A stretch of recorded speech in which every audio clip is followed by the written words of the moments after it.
You'll have finished your roast now, and in the background you've got your stock bubbling away, and that's got all your vegetable debris in it that you were putting in there while you were preparing the roast. So what you need to do now is get all the chicken carcass, leftover bones or whatnot, pop them all in the pot there, and you need to cook that for another good 2 or 3 hours to get the stock nice and juicy.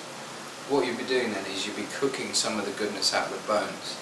So what you'll make is a sort of like natural glucosamine soup, which nourishes your body, nourishes your joints, tendons, ligaments. So it's like a natural supplement, excellent for recovery. Okay, that's been bubbling away nicely for 2 or 3 hours now. The stock's nice and juicy. All we've got to do now is get all the debris and the bones out of the mix, so we've just got the pure stock, and that's the base for making our soup. Okay, so I'm going to strain this, and what you'll need is a sieve or a colander, and pour it through the sieve, and that will capture the bones. So you've got your liquid stock. What you want to do now is transfer that to another clean pan and start simmering it away, and then adding all your other bits and bobs to make the proper tom yum soup. Now into this one I've added some mixed peppers, some bamboo shoots, other bits and pieces like that, and I'm going to throw in some nice tiger prawns towards the end. Peppers, I've just got a mixed bag of green, red and yellow peppers in a frozen bag there, so I've just popped those in, and the bamboo shoots you can get tinned in most supermarkets.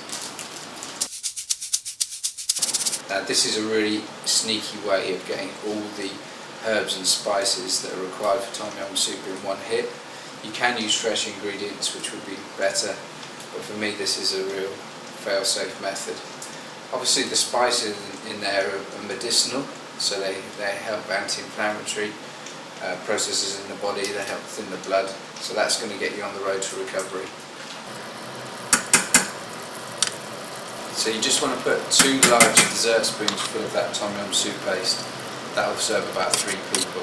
You can make it stronger if you like, but it is fairly fiery, so you might want to go on the conservative side if you're not that used to chilli. Right, so the tom yum soup paste's gone in now. We'll let that dissolve through the liquid, and then it's nearly ready to add the prawns, and then we'll be game on. I want to get that soup nice and hot just before I put the prawns in, because you just want to heat them through so they don't get too rubbery. If you leave them boiling in that liquid, they'll just shrivel up and won't taste very great. Okay, in go the tiger prawns. That soup's going to be ready in 2 minutes. What you've got there is a really rich, spicy tom yum soup, which will really help ward off any colds and flu. It will raise your energy levels and assist recovery, particularly if you've trained very hard or just played a match.